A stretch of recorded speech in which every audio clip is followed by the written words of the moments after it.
నమస్తే TV 15 news కి స్వాగతం. ముందుగా బులెటిన్ లో హెడ్లైన్స్. గేమ్ గెలిస్తే అమెరికా పౌరసత్వం, వలసదారులకు ట్రంప్ ప్రభుత్వం వింత ప్రతిపాదన.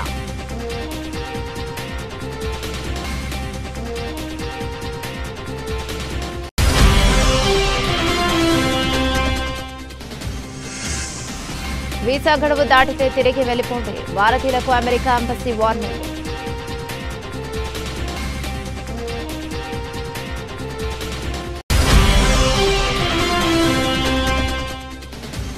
గుల్జార్ హాజ్ ప్రమాద ఘటనపై స్పందించిన ప్రధాని, ప్రమాద ఘటన తీవ్రంగా కలిచివేస్తోందన్న మోదీ.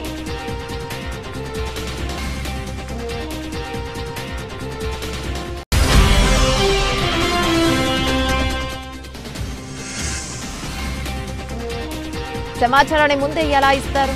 జయశంకర్ వ్యాఖ్యలను తప్పుపట్టిన రాహుల్.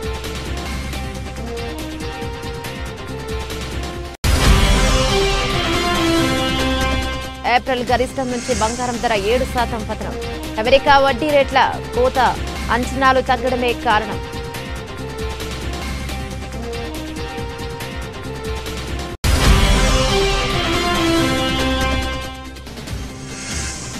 ధోని అభిమానులపై బజ్జీ సంచలన వ్యాఖ్యలు, సోషల్ మీడియాలో దుమారం.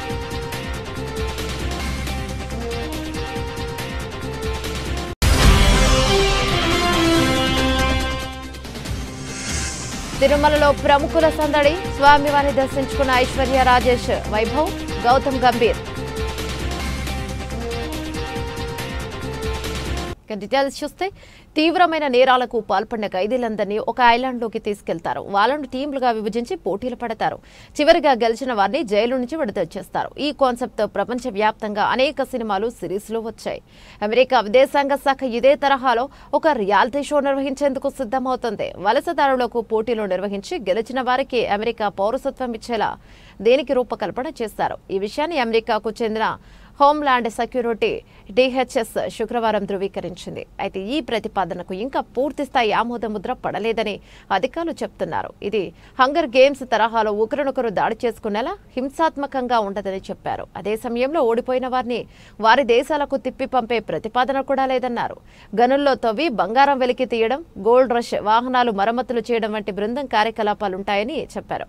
మొదట వలసదారుల్లో తాత్కాలిక రక్షణ హోదా TPA పొందిన వారితో ఈ రియాలిటీ షో చేపట్టనున్నట్లు అధికారులు తెలిపారు. ఏ దేశ పౌరులైనా అమెరికాలోకి అక్రమంగా ప్రవేశించి తమ దేశంలో యుద్ధ పరిస్థితులు, ఉపవ్రాధాలు, ఇతర రక్షణ పరమైన కారణాలను చూపుతూ రక్షణ కోరితే TPS మంజూరు చేస్తారు. ఈ విధానానికి చరమగీతం పాడాలని ట్రంప్ ప్రభుత్వం మొదటి నుంచి ఆలోచిస్తోంది. వీసా గడువు ముగిసిన అమెరికా US లో ఉంటున్న భారతీయులను ఉద్దేశించి భారత్లోని అమెరికా రాయబార కార్యాలయం కీలక అడ్వైజరీ జారీ చేసింది. ఈ అంశంలో ఉల్లంఘనకు పాల్పడితే ఎదుర్కోవాల్సిన తీవ్ర పరిణామాలను స్పష్టంగా వెల్లడించింది. వీసా రూల్స్ ను ఉల్లంఘిస్తే బహిష్కరణ ముప్పు తప్పదని, అదేవిధంగా భవిష్యత్తులో అమెరికాకు ప్రయాణంపై శాశ్వత నిషేధం ఎదుర్కోవాల్సి వస్తుందని హెచ్చరించింది. ఈ మేరకు తన ఎక్స్ ఖాతాలో ఒక పోస్టు పెట్టింది. టూరిస్ట్, స్టూడెంట్స్, వర్క్ పర్మిట్స్ సహా వివిధ వీసాలపై అమెరికాలో నివసిస్తున్న భారతీయులను ఉద్దేశించి అమెరికా ఎంబసీ ఈ హెచ్చరిక చేస్తుంది. అమెరికా ప్రయాణంపై నిషేధం పడితే భవిష్యత్తులో అక్కడ చదువు, వృత్తి, వ్యక్తిగత అవకాశాలపై గణనీయమైన ప్రభావం పడనుంది. నిర్దేశిత గడువు ముగిసిన అనుకోని పరిస్థితుల కారణంగా దేశాన్ని విడటంలో ఇబ్బందులు ఏర్పడితే చట్టపరమైన పరిణామాలు ఎదుర్కోకుండా ఉండేందుకు United states citizenship and immigration services ను సంప్రదించాలని ఎంబసీ అధికారులు సూచించారు. ఇదిలా ఉంటే అమెరికాలో గడువు మించి ఉంటున్న వారు తక్షణమే దేశాన్ని విడిచి వెళ్లిపోవాలని అక్కడి హోంల్యాండ్ సెక్యూరిటీ విభాగం గతంలోనే హెచ్చరికలను చేసింది. అమెరికాలో 30 రోజుల పైగా నిబంధనలకు మించి నివసిస్తున్న వారు ఖచ్చితంగా ఫెడరల్ గవర్నమెంట్ వద్ద రిజిస్టర్ చేయించుకోవాలి. ఈ నిబంధనలు ఉల్లంఘిస్తే నేరం కింద పరిగణించి అపరాధ రుసుము, జైలు శిక్షలు విధిస్తారు. అందుకే ఇప్పుడు సొంతంగా వెళ్లిపోండి అని హెచ్చరించింది. హైదరాబాద్ పాతబస్తీ పరిధిలో చార్మినార్ సమీపంలోని గుల్జార్ హౌస్ లో చోటు చేసుకున్న భారీ అగ్ని ప్రమాదంపై ప్రధాని నరేంద్ర మోదీ తీవ్ర దిగ్భ్రాంతిని వ్యక్తం చేశారు. ప్రమాదంలో 17 మంది ప్రాణాలు కోల్పోవడం బాధాకరమని పేర్కొన్నారు. మృతుల కుటుంబాలకు 2 లక్షల చొప్పున, క్షతగాత్రులకు 50,000 చొప్పున ఎక్స్గ్రేషియా ప్రకటించారు. ఈ మేరకు ఆయన ఒక ట్వీట్ చేశారు. కాగా ఆదివారం ఉదయం చార్మినార్ సమీపంలోని గుల్జార్ హౌస్ లో విద్యుత్ షార్ట్ సర్క్యూట్ కారణంగా భారీ అగ్ని ప్రమాదం సంభవించింది. భవనం మొదటి అంతస్తులో పెద్ద ఎత్తున మంటలు చెలరేగాయి. ప్రమాదంలో 17 మంది మంది మృతి చెందారు. మృతుల్లో 8 మంది చిన్నారులు, 4 మహిళలు ఉన్నారు. క్షతగాత్రులను చికిత్స నిమిత్తం ఉస్మానియా, యశోద, మలక్పేట, DRDO, అపోలో ఆసుపత్రులకు తరలించారు. మృతుల్లో కొందరు ఘటనా స్థలంలోనే మరణించగా మరికొందరు ఆసుపత్రిలో చికిత్స పొందుతూ చనిపోయారు. ప్రమాద సమాచారం అందిన వెంటనే ఘటనా స్థలానికి అగ్నిమాపక, DRF, GHMC పోలీసు సిబ్బంది చేరుకుని సహాయక చర్యలను చేపట్టారు. మంటలను అదుపులోకి తీసుకొచ్చారు. భవనంలో ఉన్న మరికొందరిని సురక్షితంగా బయటకు తీసుకొచ్చారు. గుల్జార్ హౌస్ లో పరిసరాల్లో దట్టంగా పొగ కమ్ముకోవడంతో శ్వాస తీసుకునేందుకు స్థానికులు ఇబ్బందులు పడ్డారు. ఆపరేషన్ సింధూర్ మొదలుపెట్టే సమయంలో తాము ఉగ్రస్థావరాలను మాత్రమే లక్ష్యంగా చేసుకున్నట్లు పాకిస్తాన్కు సమాచారం ఇచ్చినట్లు విదేశాంగ మంత్రి ఎస్ జయశంకర్ చేసిన ప్రకటనను లోక్సభలో ప్రతిపక్ష నాయకుడు రాహుల్ గాంధీ శనివారం తీవ్రంగా తప్పుపట్టారు. అటువంటి చర్యకు ఎవరు ఆదేశాలు ఇచ్చారని, దీని ఫలితంగా ఎన్ని యుద్ధ విమానాలను భారత్ నష్టపోయిందని ఎక్స్ వేదికగా ప్రశ్నించారు. విదేశాంగ మంత్రి వీడియోను ట్యాగ్ చేశారు. కాగా రాహుల్ గాంధీ ఆరోపణను వాస్తవాల వక్రీకరణగా విదేశాంగ శాఖ అభివర్ణించింది. దాన్ని మొదలుపెట్టే సమయంలో పాకిస్తాన్కు సమాచారం ఇవ్వడం నేరం, భారత ప్రభుత్వం ఆ పని చేసిందని విదేశీ వ్యవహారాల మంత్రి బహిరంగంగా ఒప్పుకున్నారు. ఈ చర్యకు ఎవరు ఆదేశించారు? దీని ఫలితంగా మన వైమానిక దళానికి చెందిన ఎన్ని విమానాలను నష్టపోయామని రాహుల్ ప్రశ్నించారు. రాహుల్ ఆరోపణలు విదేశాంగ శాఖ ఖండిస్తూ ఆపరేషన్ సింధూర్ ప్రారంభమైన తర్వాత తొలి దశలో జయశంకర్ పాకిస్తాన్కు సమాచారం ఇచ్చారని తెలిపింది. మొదలు పెట్టినప్పుడు అంటే అర్థం తొలి దశలో అని EMA వివరణ ఇచ్చింది. కాగా press information bureau fact check unit కూడా మంత్రి ప్రకటనను రాహుల్ వక్రీకరించారని పేర్కొంది.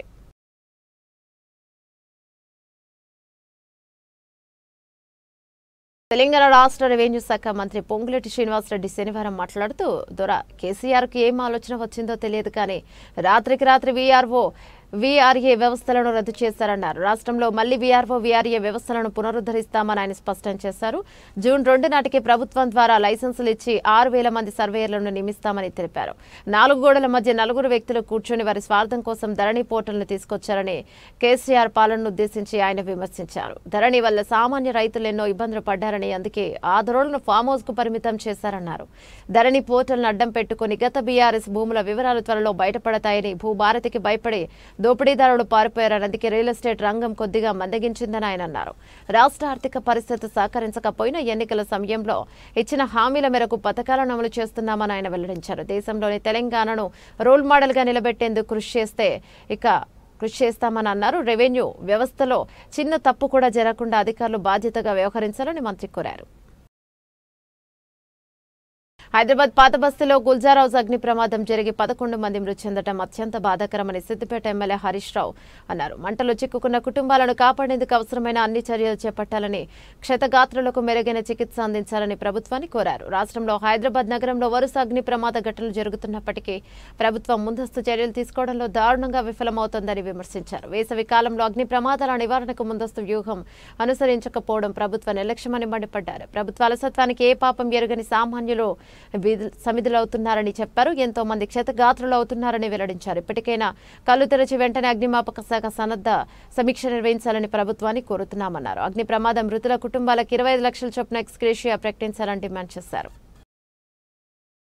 సింగరేణి ప్రాంత నిరుద్యోగ యువతకు ఉపాధి కల్పన లక్ష్యంగా పెద్దపల్లి జిల్లా గోదావరికని జైన్ స్టేడియంలో సింగరేణి సంస్థ ఆధ్వర్యంలో ఏర్పాటు చేసిన మెగా జాబ్ మేళాకు నిరుద్యోగ యువకులకు భారీ సంఖ్యలో హాజరయ్యారు. కార్యక్రమంలో ప్రభుత్వ ముఖ్య సలహాదారు హర్కర వేణుగోపాలరావు, సింగరేణి సంస్థ CMD బలరాం, స్థానిక ఎమ్మెల్యే రాజ్ ఠాగూర్, మక్కాన్ సింగ్ పాల్గొని మెగా జాబ్ మేళాను ప్రారంభించారు. పెద్దపల్లి, మంచిర్యాల జిల్లాలోని యువకులతో పాటు సింగరేణి వ్యాప్తంగా రామగుండం రీజియన్లోని 3 ఏరియాలకు సంబంధించి యువకులు వేలాదిగా పాల్గొన్నారు.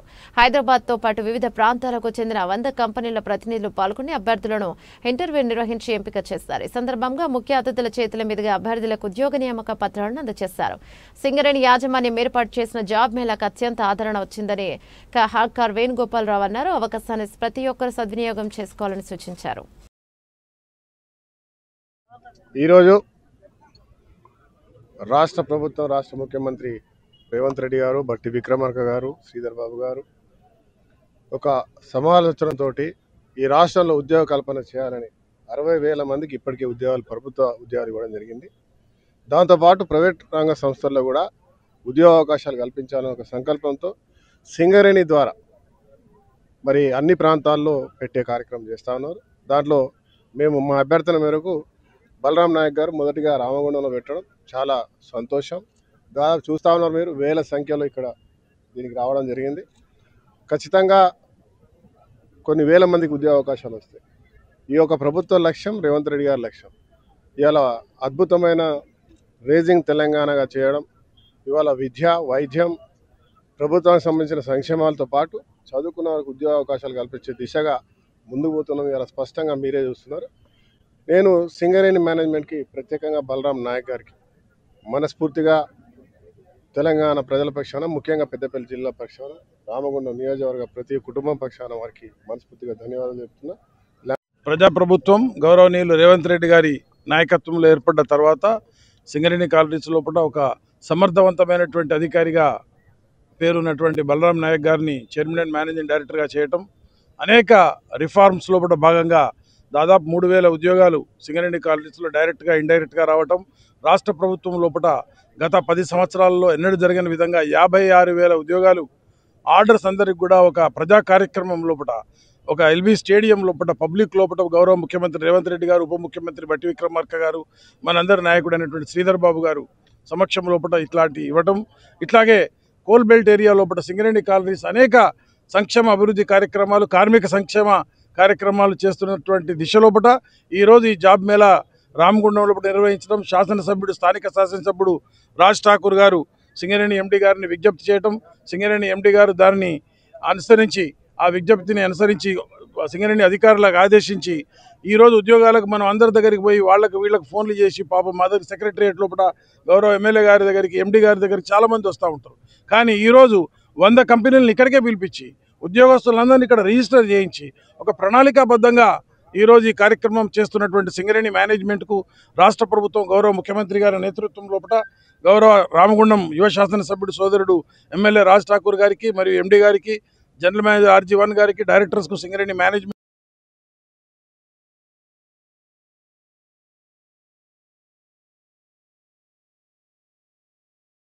హైదరాబాద్ పాద్బస్తీ అగ్ని ప్రమాద ఘటన ప్రాంతాన్ని కేంద్ర మంత్రి కిషన్ రెడ్డి సందర్శించి మీడియాతో మాట్లాడారు. సహాయక చర్యలు ఆలస్యమయ్యాయని బాధితులు చెప్పారు. వెంటనే ప్రారంభించి ఉంటే బాగుండేది. ఇలాంటి ప్రమాదాలు మళ్లీ జరగకుండా చర్యలు తీసుకోవాలి. ప్రభుత్వం ఫైర్ సిబ్బందికి సరైన శిక్షణ, పరికరాలు అందించాలి. బాధితులకు ఆర్థిక సాయం అందేలా ప్రధానితో మాట్లాడతానని ఆయన వ్యాఖ్యానించారు. आज चारमीनार के पास जो गुलदरवाज है, गुलदरवाज में आप सब लोगों को मालूम है इधर पियर्स का बिजनेस ज्यादा होता है। उसी बिजनेस में काम करने वाले एक परिवार जो शॉप भी है, उसके पीछे उनके ऊपर घर भी है, मगर शॉर्ट सर्किट के कारण जो एक्सीडेंट हुआ है उसमें बहुत लोग इसमें देहांत हुआ और कुछ घायल भी है। अभी अलग अलग हॉस्पिटल्स में डेड बॉडीज है और लगभग 6 बजे सुबह इंसिडेंट हुआ, ऐसा अधिकारी बता रहे। उनका परिवार के लोग भी मैं मिला हूं।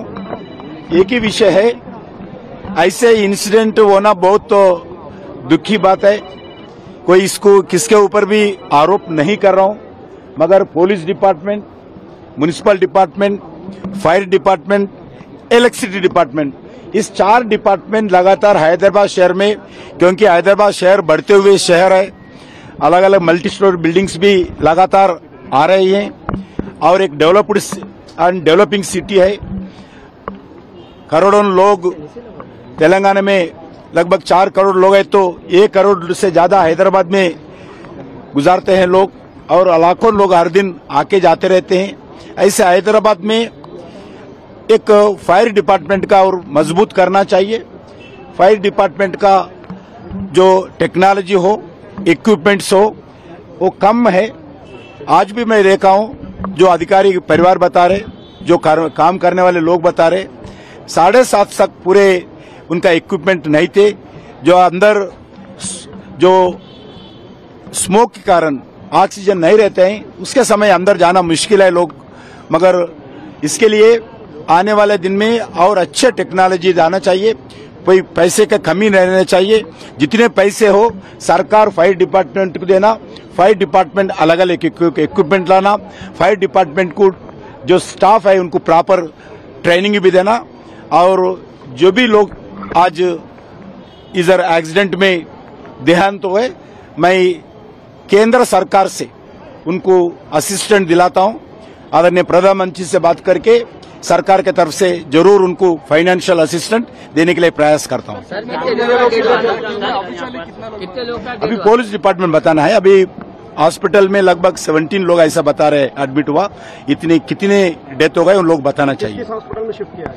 अगर अपोलो हॉस्पिटल में, यशोदा हॉस्पिटल में है, उस्मानिया में भी है, ऐसे अलग अलग जगह है। ओनर का कहना है कि उस्मानिया हॉस्पिटल में कुछ रिस्पांस नहीं दे रहे सर, इसके बारे नहीं, मैं बात करता हूँ। కృష్ణ పెరల్స్ మోదీ పెరల్స్ షాపుల్లో మంటలు, స్పాట్లో 3, ఆసుపత్రిలో 14 మంది మృతి. హైదరాబాద్ బంధువుల ఇంటికి వచ్చిన 4 కుటుంబాలు, మృతుల్లో ఎక్కువ బెంగాల్ వాసులు. హైదరాబాద్ లో బంధువుల ఇంటికి వచ్చిన 4 కుటుంబాలు కింద ఫ్లోర్ లో షాప్ మొదటి అంతస్తులో నివాసంలో ఉన్నారు. గుల్జర్ హౌస్ వద్ద జరిగిన ఈ ప్రమాదాన్ని పరిశీలించి అగ్ని ప్రమాదానికి గల కారణాలపై అధికారులు అడిగి తెలుసుకుంటున్న మంత్రి పొన్నం ప్రభాకర్ ఈ సందర్భంలో అందులో నివసిస్తున్నటువంటి 17 మందికి తీవ్రమైనటువంటి ఇబ్బంది కలిగింది. వాళ్ళందరినీ హాస్పిటల్కు తీసుకుపోవడం జరిగింది. వివిధ హాస్పిటల్లో ఉన్నారు. కొంతమంది మెజారిటీగా చనిపోయినారనేటువంటి వార్త ఉంది. పూర్తిగా వాటి అంశాలు ఇవ్వడం జరుగుతుంది. ప్రభుత్వం తరఫున అన్ని రకాల చర్యలు వారి కుటుంబ సభ్యులకు సంబంధించి ఇప్పుడే గౌరవ ముఖ్యమంత్రి గారు కూడా మాట్లాడినారు. ఇమ్మీడియట్ గా ముఖ్యమంత్రి గారు సంబంధిత అధికారులకు మాకు ఇమ్మీడియట్ గా ఆదేశాలు ఇవ్వడంతో పాటు ఇక్కడికి వచ్చి అన్ని రకాల చర్యలు తీసుకుంటూ ఎక్కడ కూడా బాధిత కుటుంబాలకు ఇబ్బంది కలగద్దు, వీలైనంత వరకు ఇమ్మీడియట్ గా మెడికల్ ప్రిన్సిపల్ సెక్రటరీకి ఆదేశాలు ఇచ్చి సంబంధిత పోలీసు గాని ఫైర్ గాని అన్ని రకాల చర్యలు తీసుకోవాలని గౌరవ ముఖ్యమంత్రి గారు ఆదేశించారు. ఫైర్ యాక్సిడెంట్ మీద కూడా విచారణ చేస్తాం. అది అన్ఎక్స్పెక్టెడ్ జరిగినటువంటి ఏం కుట్ర కోణంతో దాగినటువంటిది కాదు. ఇందులో ఎవరు కూడా ఏ అధికారి కూడా నిర్లక్ష్యం చేయకుండా వెంటనే వాళ్ళ విధుల యొక్క అటెండ్ కావడం జరిగింది. జరిగిన సంఘటన ప్రభుత్వం తరఫున ముఖ్యమంత్రి గారు దురదృష్టకర సంఘటన చెప్పినారు. వాళ్ళని కుటుంబాలను ఆదుకోవడానికి సంబంధించిన విషయాలపై ప్రభుత్వం వెంటనే ఉన్నతాధికారులు స్పందిస్తారు. సంబంధిత కుటుంబానికి పూర్తిగా రాష్ట్ర ప్రభుత్వం నుంచి సానుభూతి, ప్రగాఢమైనటువంటి సంతాపం. కరీంనగర్ సమస్యలపై ఇప్పటికే ఎన్నోసార్లు జిల్లా కలెక్టర్కు వినతి పత్రాలను సమర్పించామని, జిల్లా కలెక్టర్ ప్రభుత్వం దృష్టికి తీసుకుపోయినా కూడా స్పందించే నాదుడే కరువయ్యారని ఎమ్మెల్యే గంగుల కమలాకర్ అన్నారు. కరీంనగర్ జిల్లా కలెక్టర్కు బీఆర్ఎస్ నాయకులు, ప్రజాప్రతినిధులు, మాజీ ప్రజాప్రతినిధులతో కలిసి ఎమ్మెల్యే గంగుల కమలాకర్ వినతి పత్రాన్ని అందజేశారు. అనంతరం మాట్లాడుతూ ప్రభుత్వం సమస్యలను పరిష్కరించడంలో విఫలమైందని, జిల్లాకు ఎవరి ఇన్ఛార్జి మంత్రి ప్రజలకు తెలియడం లేదన్నారు. శాంక్షన్ చేసినాం, 65 రోజులు స్టార్ట్ చేసినాం, చేయగానే స్విచ్ ఆఫ్ చేసినట్టు ఈ ప్రభుత్వం ఆపేసింది. 1.5 years నుంచి 65 రోడ్ల పనులు, కంకర వచ్చిన రోడ్లు అట్లనే ఉన్నాయి. దాన్ని ప్రజలు ఇబ్బంది పడుతుంది. ఆ 65 రోడ్లు కంప్లీట్ చేయమంటే సంవత్సరం నరైంది. ఇంతవరకు కూడా ఒక్క పనిలో ముందుకు తెలియదు. ఆ ఉన్న రోడ్లు డ్యామేజ్ అయ్యే పరిస్థితి. మేము చాలా రికమెండ్ చేసినాం. ఆ కాంట్రాక్టర్కి వచ్చిన డబ్బులు తీసుకొని కాంట్రాక్టర్ పిలవండి, పిలిచి కాంట్రాక్టర్ మాట్లాడండి, ఆయన సమస్యలు ఉంటే ప్రభుత్వం తీసుకెళ్లి సాల్వ్ చేసుకుని ఆ సగం అర్థాంతంగానే ఉన్న నిలిచిన పనులను కంప్లీట్ చేయమంటుండగా ఈ పట్టించుకునే నాతులు లేదు. ఇప్పటికీ ఒక రోడ్ టాప్ ఉంటుంది, దాని పక్కకే ఈ రోడ్డు కూడా కంకరతోటి సగం అర్థాంతంగా రోడ్డును పరిష్కరించింది. చాలా ప్రజలు ఇబ్బంది పడుతున్నారు. వర్షాకాలంలో కంప్లీట్ అయిపోతే మళ్ళీ డెంగ్యూ ప్రాబ్లం తెచ్చింది. కాబట్టి ఇమ్మీడియట్ గా ఆ ప్రాబ్లం సాల్వ్ చేసి కాంట్రాక్ట్ పిలిచి కాంట్రాక్ట్ పేమెంట్ ఇచ్చేసి పనులు స్టార్ట్ చేయమని చెప్పిన విధంగా బీఆర్ఎస్ పార్టీ పక్షాన డిమాండ్ చేస్తుంది. పక్కనే మానేరు నది ఉన్నది. కరీంనగర్ అద్భుతంగా నీళ్లు తీయాలని చెప్పేసి డైలీ వాటర్ ఇవ్వాలని చెప్పినాం. డైలీ వాటర్తో పాటు 24 hours వాటర్ ఇవ్వాలని చెప్పేసి ఆడు గొప్పగా పథకాలకు నిధులు తీసుకొచ్చి స్టార్ట్ చేస్తాం. డైలీ వాటర్ కంటిన్యూ అయింది. 5-6 సంవత్సరాలు డైలీ వాటర్ కంటిన్యూ అయింది. 24 hours వాటర్ కంటిన్యూ అయింది. కానీ ఈ రోజు దురదృష్టవశాత్తు 6 రోజులైంది. 6 రోజులైంది రామ్నగర్ ఎన్ని ప్రాంతంలో 6 రోజులే నీళ్లు రాలేదు. ఏంది అని తెలుసుకుంటే సార్ మోటార్లు కాలిపోయినాయని ఒక జవాబు వస్తుంది. మోటార్లు కాలిపోయిన పరిస్థితి వచ్చింది. కాలిపోయిన మోటార్ల కూడా రిపేర్ చేసే పరిస్థితి లేదు. నేను అడిగితే నా దృష్టికి రాలేదని చెప్పేసి ఇప్పుడు దృష్టికెళ్ళలేదు. మేము కరెంటు మోటార్లకు ఎప్పుడైనా కూడా ఎమర్జెన్సీ వర్క్లకు శాంక్షన్ అవసరం లేదు. ఇమ్మీడియట్ గా ఎవరైనా కూడా చేసుకోవచ్చు. 2-3 డిమాండ్ చేసినాం నగరం గురించి కూడా. ఇవన్నీ కూడా సాల్వ్ చేయమని చెప్పినాం. కలకాలాలు ఆడుతుంది, కాంతివంతంగా ఉండాలని చెప్పేసి కరీంనగర్లో అద్భుతమైన లైట్లు వేసినాం. 6-8 నెలలే లైట్లు పోయినాయి. లైట్లు కూడా వెలుగుతలేవంటే కాంట్రాక్ట్ రద్దలు సప్లై అవుతాయన్న జవాబు వస్తుంది ప్రభుత్వం. 10 సంవత్సరాలు మేము అభివృద్ధి చేసినాం. రాత్రి కరెంట్ పోతే పొద్దున కరెంట్ పెట్టుకుని కలకలాడుతూ కరీంనగర్ మేము చూసాం. కానీ ఈరోజు అలా విహీనమైంది. ఏ లైట్లు అంటే లైట్లు సప్లై అయితే లేని ఆన్సర్ వస్తుంది. ఎంత దుర్మార్గమైన పరిస్థితి. 40 రోజులే 4 నెలలే ప్రాంతాలు అయితే లైట్లే వెలుగుతలేవు. కాబట్టి వెంటనే ఆ లైట్ల ఉండగా తిప్పిమని చెప్పినాం, యుద్ధ ప్రాంతం తిప్పని చెప్పినాం. ఇది రెండోసారి ఇప్పుడు చేసినాం, అయినా కరీంనగర్లో ఇచ్చే పరిస్థితి లేదు. కేబుల్ బ్రిడ్జ్ సౌత్ ఇండియాలో ఫస్ట్ కేబుల్ పెట్టినాం. కలకాల ఆడిన కేబుల్ బ్రిడ్జ్ అంత విహీనమైంది. డైనమిక్ లైటింగ్ సిస్టమ్ కూడా పెట్టినాం నెంబర్ ఉండాలని చెప్పేసి. ఒక్క డైనమిక్ ఒక్క లైట్ కూడా జరుగుతలేదు. ఏంటంటే డిపార్ట్మెంట్ బాగుంది.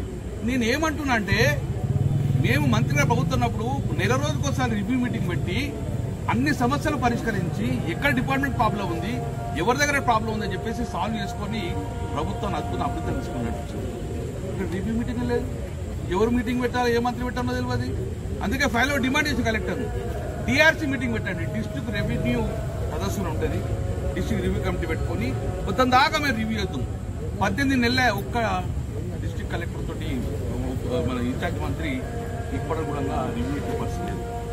మా జిల్లాకు సంబంధించి రంగారెడ్డి జిల్లా అబ్దుల్లాపూర్ మెట్లోని మౌంట్ పెరా థీమ్ పార్క్ లో ఆర్ట్ ఫెస్టివల్ ఘనంగా నిర్వహించారు. సంస్థ చైర్మన్ శ్రీనివాస్, డైరెక్టర్ భావ్య నేతృత్వంలో జరిగిన ఈ ఫెస్టివల్ కు దేశం మాత్రమే కాకుండా విదేశాల నుంచి కళాకారులు వచ్చారు. 400 మంది అప్లై చేయగా 100 మందిని ఎంపిక చేశారు. విజేతలకు కూడా 1,50,000, 25,000 బహుమతులు అందించనున్నారు. ప్రతి సంవత్సరం ఫెస్టివల్ నిర్వహించనున్నట్టు చెబుతూ పెయింటింగ్స్ ను సంవత్సరానికి 3 లక్షల నుంచి వీక్షిస్తున్నారని శ్రీనివాస్ తెలిపారు. 16th, 17th మేలో పెట్టడం జరిగింది. ఈ ఆర్ట్ ఫెస్టివల్కి సంబంధించి డిఫరెంట్ స్టేట్స్ నుంచి నెంబర్ ఆఫ్ పర్సన్స్ రావడం, దగ్గర 200 మంది ఆర్టిస్టులు వాళ్ళ న్యాచురల్ ఆర్ట్, వాళ్ళ స్కిల్, ఆర్ట్ అంటేనే స్కిల్ అండ్ ఇమాజినేషన్ రెండింటికి ఒక కాంబినేషన్. అది వాళ్ళు చాలా గొప్పగా, ఈవెన్ రష్యా నుంచి ఒక పర్సన్ వచ్చారు, అండ్ లండన్ నుంచి పర్సన్ వచ్చారు, Maharashtra and Bengaluru and Tamil Nadu, different parts of the country నుంచి. అట్లనే మన చేరియాల్ పెయింటింగ్ 700 years నుంచి ఒక ఫ్యామిలీ ఎవరైతే మన కాకతీయ డైనస్టీ టైం నుంచి చేస్తున్నారో వాళ్ళు ఇప్పటికి కూడా చేస్తూ ఉన్నారు. And you have come from which country? Yeah, she has come from London to perform her art. So ఇంత గొప్పగా మేము ఎక్స్పెక్ట్ చేసిన దానికన్నా చాలా గొప్ప ఆర్టిస్టులు ఇక్కడ రావడం, నేషనల్ అవార్డు విన్నర్స్ వీళ్ళందరూ వచ్చి చేయడం జరుగుతుంది. And my daughter Bhavya, she has propose this, she has bought this proposal to me. And ఈ ప్రపోజల్ రాగానే ఇమీడియట్ గా I said okay, we'll go ahead అని చెప్పడం జరిగింది. ఆర్ట్ని ఎంకరేజ్ చేయాలనే ఉద్దేశంతో మేము చేస్తున్నాం. And every year we would like to keep this. And ప్రతి సంవత్సరం ఇంకొంచెం బెటర్గా ప్రైజ్ మనీని ఇంక్రీజ్ చేయడం. అండ్ ఆర్టిస్ట్ వచ్చేసేసి ఇయర్ అండ్ నుంచే we're also coming up with resort. And resort complete కాగానే వీళ్ళకి ఎక్కడే స్టేయింగ్ ఫెసిలిటీ ఇచ్చి నెక్స్ట్ ఇయర్ నుంచి చాలా గొప్పగా ఆర్టిస్ట్ని ఎంత ప్రేమతో బాగా చూసుకున్నాం అనేది మాకు వాళ్ళని చూసిన తర్వాత మాకు చాలా ఏదైనా వాళ్ళకి ఇంకా బెటర్గా ఇవ్వాలనే ఉద్దేశంతో we're going to continue this. And చాలా గొప్ప ఆర్టిస్టులు రావడం జరిగింది. And we never forget this. Thanks to all the media for covering this. Thank you. బంగారం ధరలు ప్రస్తుతం తీవ్ర ఒత్తిడిని ఎదుర్కొంటున్నాయి. ఈ ఏడాది ఏప్రిల్లో నమోదైన గరిష్ట స్థాయి నుంచి పసడి ధర ఏకంగా 7% మేర క్షీణించింది. అమెరికాలో వడ్డీ రేట్ల కొంతపై అంచనాలు తగ్గడం, వాణిజ్య యుద్ధ భయాలు సన్నగిల్లడం వంటి కారణాలతో బంగారం ధరలు మరింత తగ్గే అవకాశం ఉందని మార్కెట్ విశ్లేషకులు అంచనా వేస్తున్నారు. ఎంసీఎక్స్లో ఏప్రిల్ 22న 10 గ్రాముల బంగారం ధర 99,358 వద్ద ఆల్ టైమ్ గరిష్టాన్ని తాకింది. అప్పటి నుంచి చూస్తే ఇప్పటి ధర గణనీయంగా తగ్గింది. గత ఏడాది డిసెంబర్ తర్వాత తొలిసారిగా 50 రోజుల చలన సగటు మూవింగ్ యావరేజ్ కంటే దిగువన ముగిసే ప్రమాదం ఉందని నిపుణులు హెచ్చరిస్తున్నారు. ఒకవేళ బంగారం ధర 10 గ్రాములకు 88,000 స్థాయికి పడిపోతే పెట్టుబడిదారులు ఎలాంటి వ్యూహం అనుసరించాలనేది ప్రస్తుతం చర్చనీయాంశంగా మారింది. యాక్సెస్ సెక్యూరిటీస్ నివేదిక ప్రకారం బంగారం ధరలు ప్రస్తుతం 50 రోజుల చలన సగటుకు కీలకమైన మద్దతు స్థాయిని పరీక్షిస్తున్నాయి. గత ఏడాది నవంబర్ నుంచి ప్రతి తగ్గుదలలోని ఈ స్థాయి మంచి మద్దతును అందించింది. సంస్థ గుర్తు చేసింది. గతంలో మే 16 నుంచి మే 20 మధ్య కాలాన్ని ధరల మార్పులకు కీలకమైనదిగా ఈ సంస్థ గుర్తించింది. అంతర్జాతీయ మార్కెట్లలో $136 స్థాయిని కీలక మద్దతుగా పేర్కొంది. ఒకవేళ ధరలు దీనికంటే దిగువకు పడిపోతే 2,875 నుంచి $2,950 శ్రేణికి క్షీణించే అవకాశం ఉందని తెలిపింది. అమెరికా ఫెడరల్ రిజర్వ్ వడ్డీ రేట్ల కోతపై అంచనాలు తగ్గడం వల్ల బంగారం వంటి సురక్షిత పెట్టుబడులకు డిమాండ్ తగ్గిందని యాక్సెస్ సెక్యూరిటీస్ అభిప్రాయపడింది. అలాగే వాణిజ్య యుద్ధాల ప్రారంభం వృద్ధిపై ఎంతగా ఉండదని అంచనాలు పెరగడంతో బాండ్ ఈల్డ్లు పెరిగాయనిది బంగారం ఆకర్షణను తగ్గించిందని వివరించింది. బంగారంపై ఎలాంటి రాబడి రాకపోవడం, పెరుగుతున్న వడ్డీ రేట్లు దీనిని ఒక పెట్టుబడిగా ఆకర్షణీయం కాకుండా పేర్కొన్నాయని పేర్కొంది. క్రికెటర్ల అభిమానులపై టీమిండియా మాజీ స్పిన్నర్ హర్భజన్ సింగ్ చేసిన వ్యాఖ్యలపై దుమారం రేగుతోంది. ఎంఎస్ ధోని ఫ్యాన్ బేస్ గురించి మాట్లాడుతూ ధోనికి మాత్రమే అసలైన అభిమానులున్నారని, మిగతా క్రికెటర్ల అభిమానులు చాలా మంది సోషల్ మీడియా ఫ్యాన్స్ లేదా డబ్బులిచ్చి నడిపించేవారని హర్భజన్ వ్యాఖ్యానించారు. ఆర్సీబీ కేకేఆర్ మ్యాచ్ సందర్భంగా స్టార్ స్పోర్ట్స్ ఛానల్లో జరిగిన చర్చా కార్యక్రమంలో హర్భజన్ ఈ వ్యాఖ్యలు చేశారు. ధోని ఎంతకాలం ఆడాలనుకుంటే అంతకాలం ఆడొచ్చు. అభిమానులు కూడా అతను ఆడాలనుకునే కోరుకుంటారు. నా అభిప్రాయం ప్రకారం అతనికి మాత్రమే నిజమైన ఫ్యాన్ బేస్ ఉంది. మిగతా వాళ్ళందరూ సోషల్ మీడియాలో కనిపించే వాళ్ళే. అందులోనూ కొందరు పెయిడ్ ఫ్యాన్స్ కూడా ఉంటారు. వారి గురించి చర్చించడం అనవసరమని ఇక హర్భజన్ పేర్కొన్నారు. హర్భజన్ ఈ వ్యాఖ్యలు చేసినప్పుడు అదే ప్యానెల్లో ఉన్న మాజీ క్రికెటర్ ఆకాష్ చోప్రా నవ్వుతూ ఇంత నిజం చెప్పకూడదు బజ్జీ అని అన్నారు. దానికి హర్భజన్ ఎవరో ఒకరు చెప్పాలి కదా అని బదులిచ్చారు. అయితే హర్భజన్ వ్యాఖ్యలు విరాట్ కోహ్లీ అభిమానులకు తీవ్ర ఆగ్రహాన్ని తెప్పించాయి. తమ అభిమాన ఆటగాడిని కించపరిచేలా బజ్జీ మాట్లాడారని వారు సోషల్ మీడియాలో మండిపడుతున్నారు.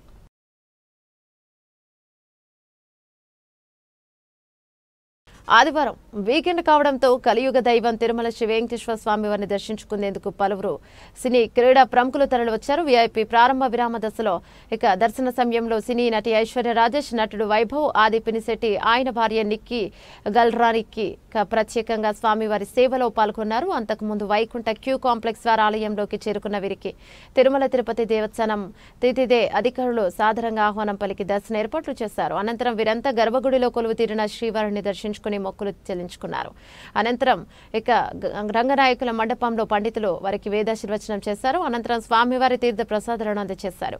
మరోవైపు భారత క్రికెట్ జట్టు మాజీ ఆటగాడు కోచ్ గౌతమ్ గంభీర్ తన కుటుంబ సభ్యులతో కలిసి వేకువజామున జరిగిన శ్రీవారి సుప్రభాత సేవలో పాల్గొన్నారు. అలాగే మాజీ ప్రధానమంత్రి దేవగౌడ మరియు కేంద్ర మంత్రి ప్రహ్లాద్ జోషి కూడా వేర్వేరుగా తిరుమలకు చేరుకుని వెంకటేశ్వరుని దర్శించుకున్నారు. సందర్భంగా ఆలయ అధికారులు వారికి ప్రత్యేక ఏర్పాట్లు చేశారు. ప్రముఖుల రాకతో తిరుమలలో సందడి వాతావరణం నెలకొంది. బులెటిన్ ముగించే ముందు హెడ్లైన్స్ మరోసారి. గేమ్ గెలిస్తే అమెరికా పౌరసత్వం, వలసదారులకు ట్రంప్ ప్రభుత్వం వింత ప్రతిపాదన.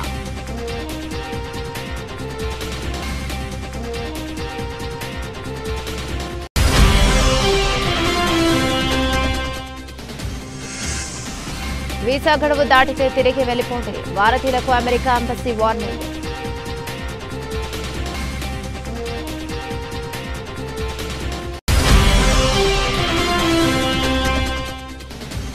గుల్జార్ హాజ్ ప్రమాద ఘటనపై స్పందించిన ప్రధాని, ప్రమాద ఘటన తీవ్రంగా కలిచివేస్తోందన్న మోదీ.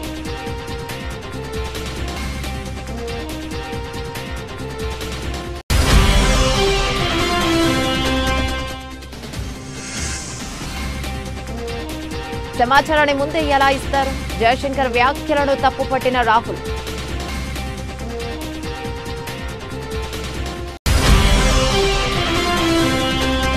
ఏప్రిల్ గరిష్టం నుంచి బంగారం ధర 7% పతనం. అమెరికా వడ్డీ రేట్ల కోత అంచనాలు తగ్గడమే కారణం.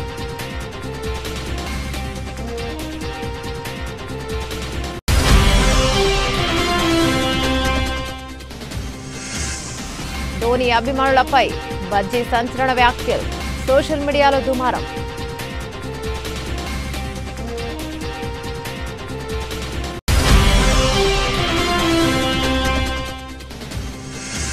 తిరుమలలో ప్రముఖుల సందడి, స్వామివారిని దర్శించుకున్న ఐశ్వర్య రాజేష్, వైభవ్, గౌతమ్ గంభీర్. ఇవే బులెటిన్ డీటెయిల్స్. మరో బులెటిన్లో మళ్ళీ కలుసుకుందాం. అంతవరకు సెలవు, నమస్తే.